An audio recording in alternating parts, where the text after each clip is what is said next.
विश्वास सुनने से और प्रभु वचन के सुनने से आता है। आत्मिक बल तो तब आता है जब आप प्रभु का वचन लेते हैं, प्रभु के वचन के अनुसार करते हैं, प्रभु के वचन करते हैं और वचन के अनुसार जीते हैं और ईमानदारी से प्रभु वचन में जीते हैं। हम विश्वास में बलवान और बलवान होते हैं और हमारा विश्वास तो बहुत बढ़ने वाला विश्वास होता है।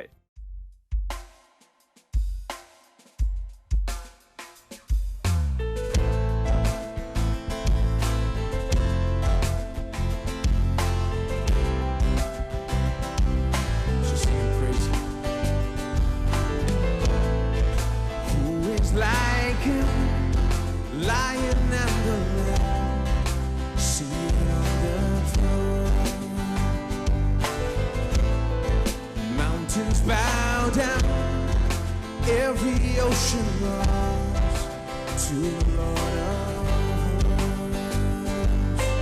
Praise Adonai,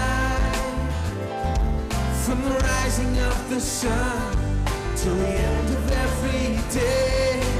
Praise Adonai, all the nations of the earth, all the angels and the saints sing praise.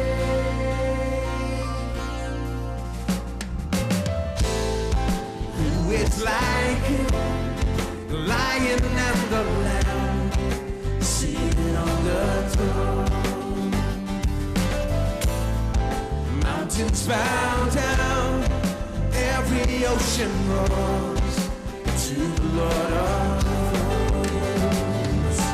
Praise Adonai, from the rising of the sun till the end of every day. Praise Adonai, all the nations of the earth, all the angels and the saints sing praise Adonai, from the rising of the sun till the end of every day. Praise Adonai,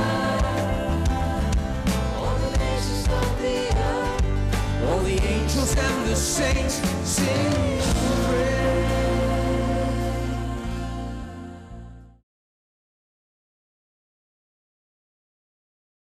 आज हम नया विषय शुरू कर रहे हैं। मैं सिखाऊंगा विश्वास पर, खास करके परमेश्वर का सा विश्वास। मैं सच में कुछ बातों पर विश्वास करता, इसके बारे में तो चलिए मैं पहले आपको बताऊं, इसके पहले कि ये वचन पढ़कर आज अपनी शिक्षा को शुरू करूं।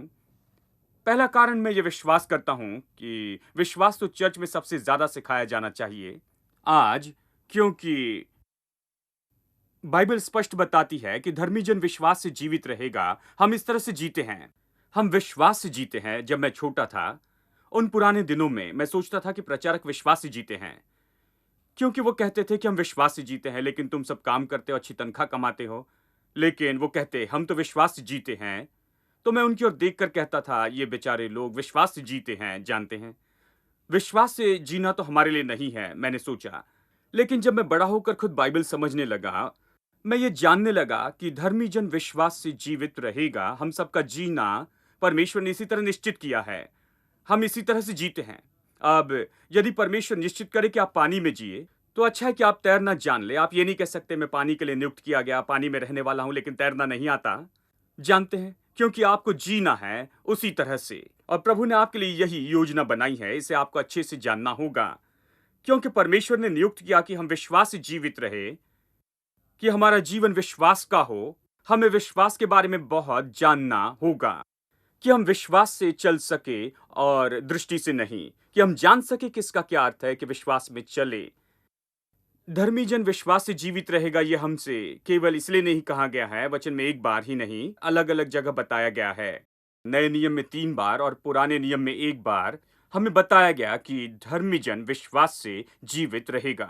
दूसरी बात, मैं सोचता हूं कि हमें विश्वास सीखना होगा, क्योंकि विश्वास सारी सीमाओं को नाश करता है। विश्वास हमें आजाद करता है सारी सीमाओं से, कि हम बिना सीमाओं के चल सके, क्योंकि परमेश्वर सच में हम पर सीमा नहीं रखता है। जानते हैं, विश्वास के बारे में सबसे महान बात मैंने सीखी वो ये है कि यीशु शरीर में परमेश्वर, जब वह इस संसार में था, उसने बार बार लोगों से कहा, तुम्हारे विश्वास के अनुसार तुम्हारे साथ हो। तुम्हारे विश्वास के अनुसार आपके साथ क्या होगा? विश्वास के अनुसार आप कैसे जिएंगे? यह आपके विश्वास के अनुसार है। तुम्हारे विश्वास के अनुसार तुम्हारे साथ हो, जिसका बहुत आदर किया गया है। और आपका विश्वास ऐसा है जिसका प्रभु बहुत आदर करता है। यीशु ने कई बार लोगों से कहा, जो उसके पास आकर चंगाई पाए, उसने कहा, तुम्हारे विश्वास ने तुम्हें चंगा किया। मैंने नहीं, तुम्हारे विश्वास ने तुम्हें चंगा किया है। तुम विश्वास से आए, इसे प्राप्त किया। आपका विश्वास इतना महत्वपूर्ण है। यानी आपका विश्वास आपको आजाद कर सकता है उन सीमाओं से जिनमें आप दुख उठाते हैं।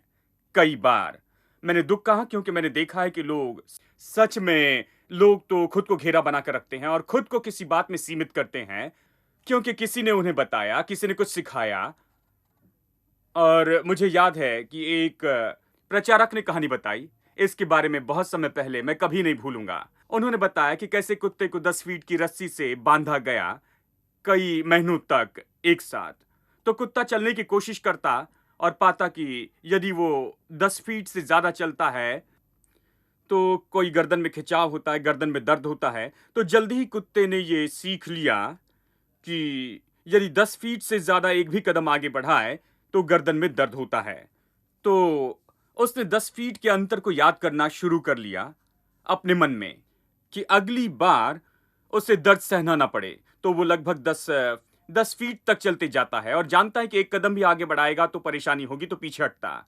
तो हर तरफ से 10 फीट ही जाता है और कुछ महीनों बाद रस्सी खोल दी और उसे जाने दिया और वो 10 फुट से ज्यादा नहीं जा रहा था क्योंकि वो 10 फीट उसके मन में चला गया था।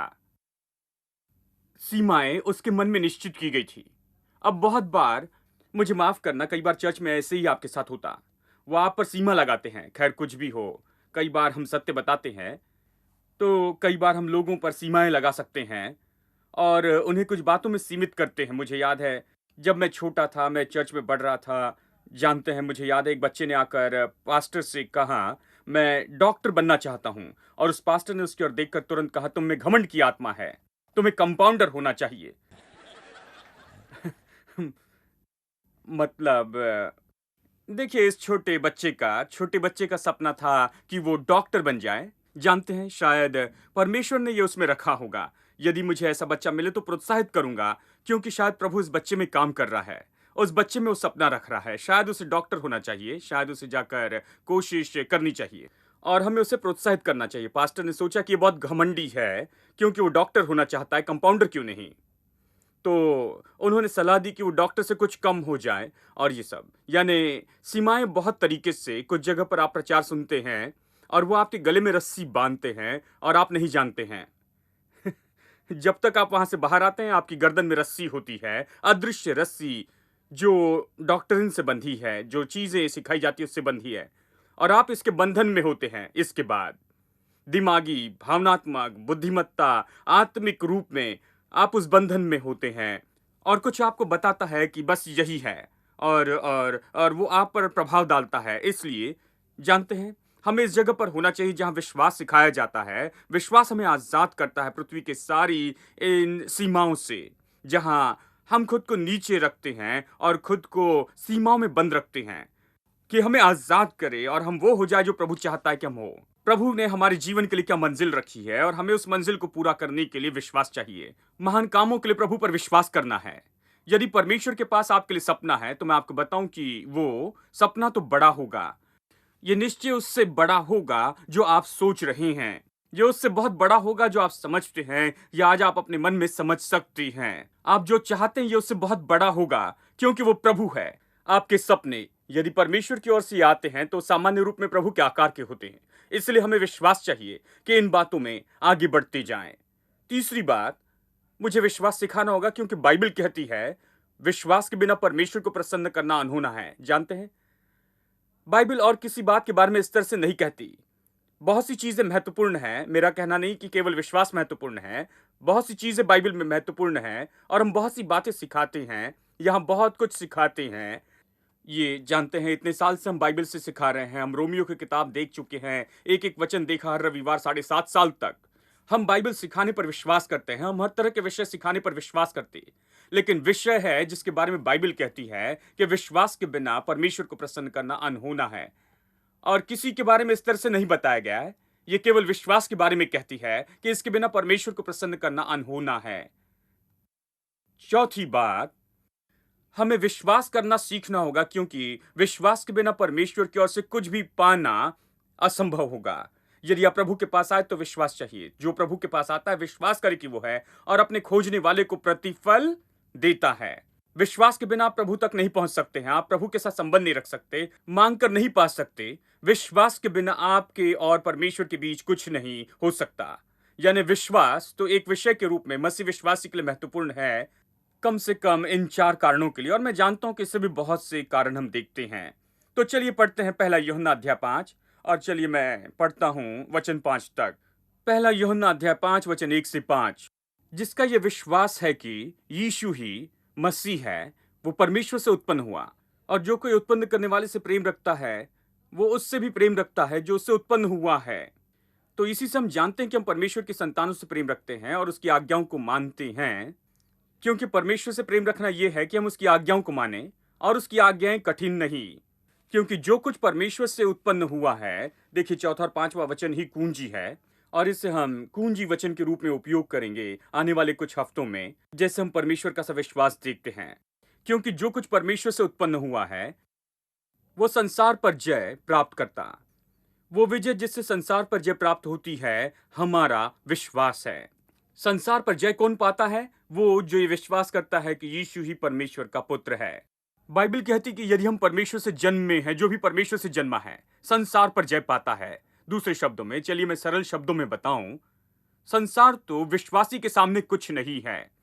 संसार और इसकी सारी समस्याएं और चुनौती और परीक्षा और परखा जाना और सब जो संसार में सामना करते हैं वो विश्वासी के सामने कुछ नहीं है, क्योंकि जो परमेश्वर से जन्मा है वो संसार पर जय पाता है। वो संसार से बहुत बड़ा है, क्योंकि वो दूसरे संसार का है, दूसरा संसार उसमें है, और वो दूसरे संसार की सामर्थ्य और योग्यता से काम करता है। जो भी परमेश्वर से जन्मा है, ये मुझे बहुत पसंद है, जो भी परमेश्वर से जन्मा है, कुछ भी जो परमेश्वर से जन्मा है, कुछ भी जो परमेश्वर से जन्मा है संसार पर जय पाता है। और फिर ये कहता है कि यही विजय है जो संसार पर जय पाता है, वो तो हमारा विश्वास है।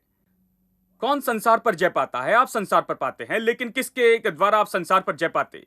आपकी विजय कहां से आती है? ये आती है आपके विश्वास से। यानी ये मेरे लिए बहुत अद्भुत वाक्य है। एक बुजुर्ग प्रचारक जो अभी भी प्रचार करते हैं, वो मुझे पसंद है, जानते हैं, उन्होंने कहा, आपकी कोई समस्या नहीं है, आपको बस प्रभु में विश्वास करना है। और ये कितना सच है। जब आप इस वचन को देखते हैं, आपको कोई समस्या नहीं है। यदि आप परमेश्वर से जन्मे हैं तो आप सच में समस्या में नहीं हैं। आपको बस परमेश्वर में विश्वास करना है, क्योंकि बाइबल कहती है कि जो भी परमेश्वर से जन्मा है वो संसार पर जय पाता है। आपको तो बस परमेश्वर पर विश्वास रखना है और आप हर चुनौती से निपट सकते हैं, हर बात से जो आपके मार्ग में संसार में आती है। इसलिए संसार से न डरे। इस संसार में जो हो रहा है उससे आप परेशान न हो। इस संसार में अपने जीवन की चिंता न करें, बस विश्वास सीखें, क्योंकि यदि आप में विश्वास है तो आप इस संसार की हर चीज पर जय पा सकते हैं, संसार पर जय पा सकती हैं। यदि आप सीखें कि विश्वास क्या है और ये कहां से आता है और इसमें कैसे बढ़े और अपने जीवन में इसमें कैसे काम करें, आप संसार पर जय पा सकते हैं। आमीन। अब चलिए मैं कुछ वचन बताता हूं, क्योंकि मैं बुनियाद रखना चाहता हूं। इसके पहले कि हम इसमें आगे बढ़े, आज मैं सिखाना चाहता हूं परमेश्वर का सा विश्वास, क्योंकि कुछ लोग, मैं सोचता हूं कि इस चर्च में बहुत से नए लोग हैं जो हाल ही में आए हैं। शायद आपने ऐसा पहले कभी नहीं सुना, इसलिए मैं महसूस करता हूं कि इसके बारे में बताना बहुत महत्वपूर्ण है।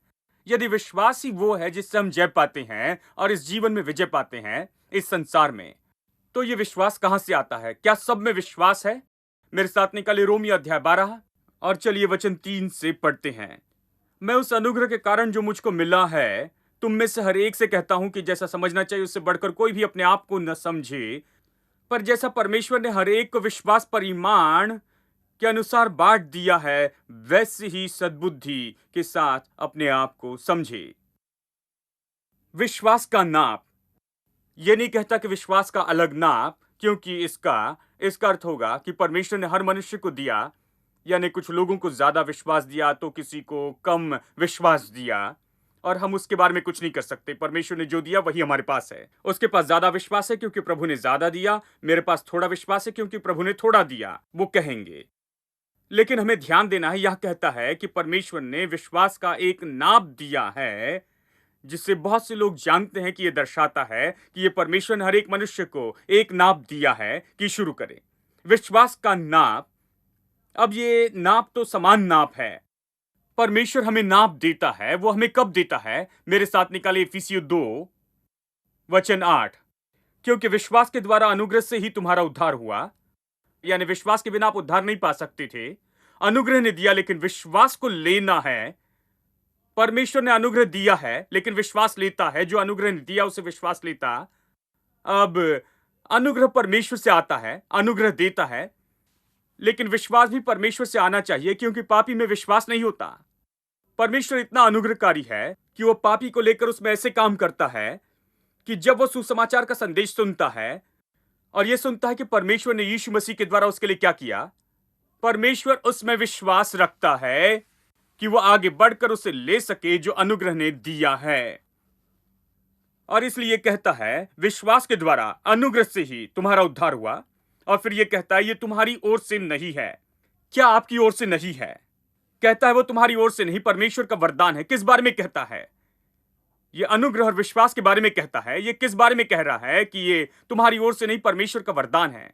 यदि आप कहेंगे कि ये अनुग्रह के बारे में कहता है तो यह अजीब होगा, क्योंकि हर बच्चा जानता है कि अनुग्रह तो परमेश्वर से है। आपको बताने की जरूरत नहीं।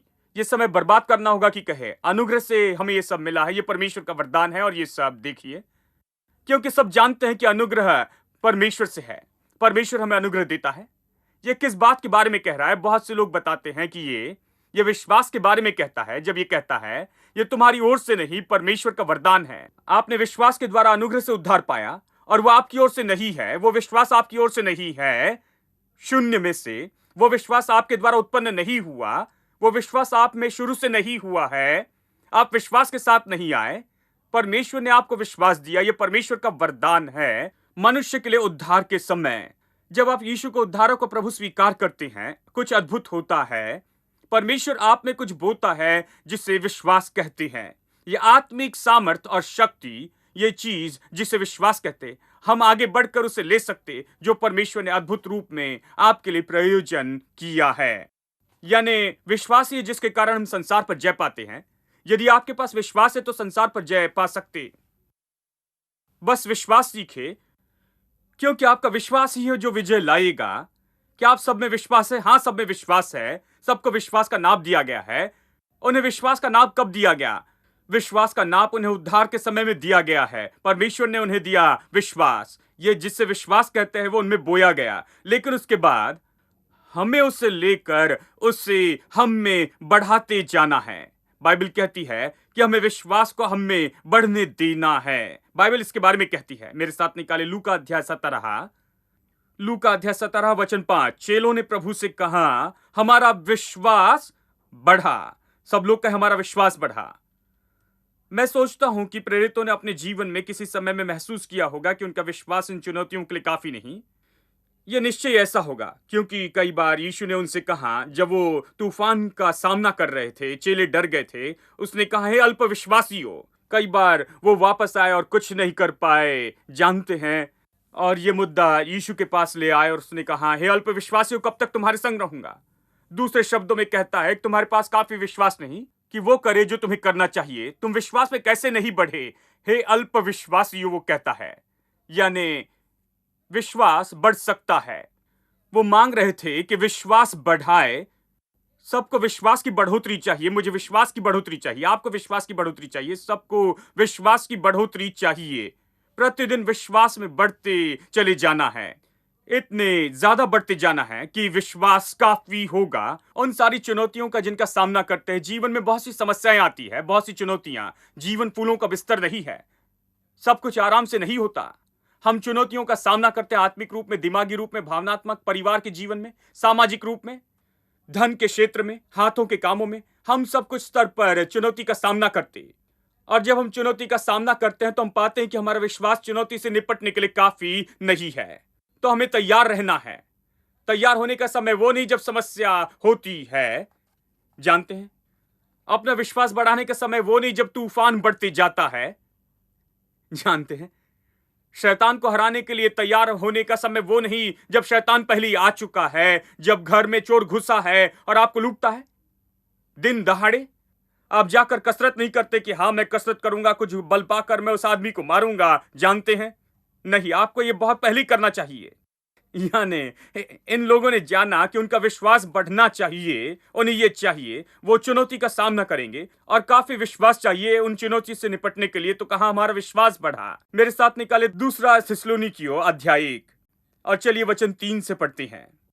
तुम्हारे विषय में हमें परमेश्वर का धन्यवाद करना चाहिए और यह उचित भी है, इसलिए कि तुम्हारा विश्वास बहुत बढ़ता जाता है और तुम सबका प्रेम यानी दान आपस में बहुत ही बढ़ता जाता है।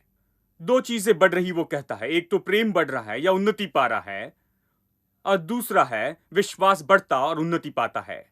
और जैसे ये कहता है, मुझे बहुत पसंद है कि विश्वास बहुत बढ़ते जाता है। इसका अर्थ है बहुत तेज रफ्तार से, ये बहुत जल्दी बढ़ रहा है। विश्वास केवल बढ़ता ही नहीं लेकिन ये बहुत तेज रफ्तार से बढ़ता है। जानते हैं, आप अविश्वासी व्यक्ति हो सकते हैं और फिर अचानक आप उद्धार पाते और देखते हैं कि आप में विश्वास है, ऐसा कुछ जो पहले नहीं था। अब यदि आप जान ले कि कैसा विश्वास बढ़ सकता है तो इसमें आप काम कर सकते हैं और आपका विश्वास बढ़ाते हैं। फिर आप जानेंगे कि यह सही तरह से करे कि इसे बहुत रफ्तार से बढ़ा सकते हैं, जहां आपका विश्वास बहुत बढ़ने वाला विश्वास होगा। क्या यह अद्भुत नहीं? विश्वास तेजी से बढ़ सकता है यदि आपके पास सही तरीका है। यदि आप सच में अपना विश्वास बढ़ाने के लिए सही तरीका ढूंढ निकाले, विश्वास बहुत तेजी से बढ़ सकता है और आप मजबूत विश्वासी होंगे। इस जीवन की सारी समस्या और चुनौती का सामना कर पाएंगे, क्योंकि विश्वास उसी रफ्तार से बढ़ सकता है जितना आप उसे बढ़ने देंगे, उस रफ्तार में जितना आप उसे बढ़ने देते हैं। यह आपके हाथों में है।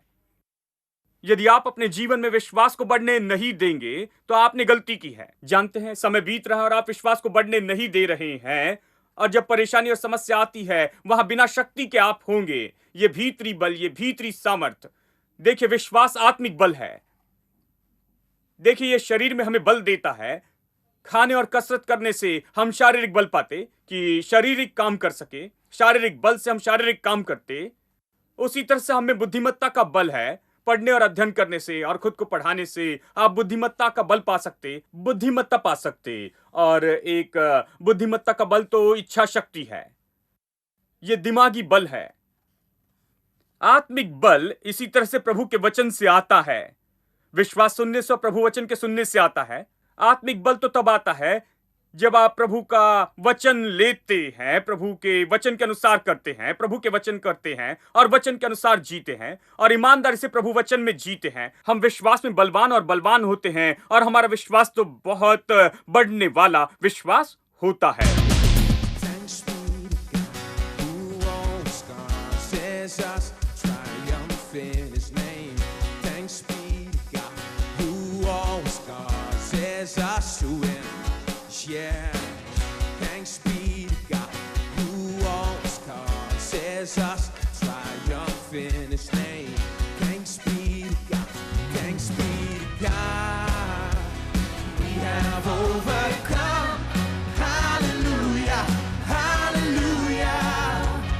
We have overcome by the power of your name. Jesus, you're the one. Hallelujah, hallelujah. One who made a way for us. Triumph in His name. Oh, oh, oh, oh. Oh, oh, oh, oh. Thanks be to God, who always causes us to triumph in His name. Thanks be to God, who always causes us to win. Yeah. Thanks be to God, who always causes us to triumph in His name. Thanks Clap be our hands and to sing. God. Thanks be to God.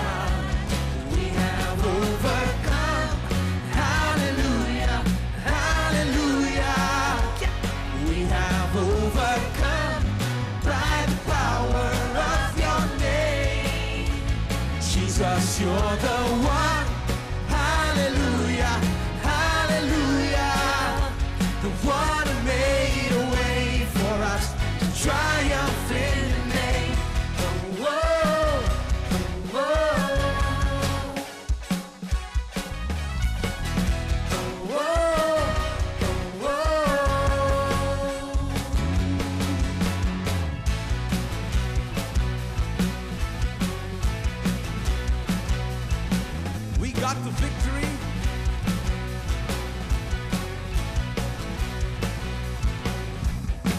We got the victory. Everything will be alright, alright. We got the victory. Everything will be alright. We're on the winning side. We got the victory. Everything will be alright, alright. We got the victory. Everything will be alright. 'Cause we're on the winning side. We got the victory. Everything will be alright, alright.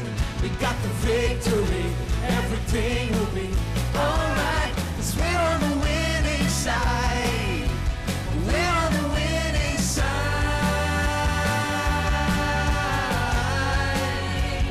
We have overcome. Hallelujah, hallelujah. We have overcome by the power of your name. Jesus, you're the one. Hallelujah, hallelujah. The one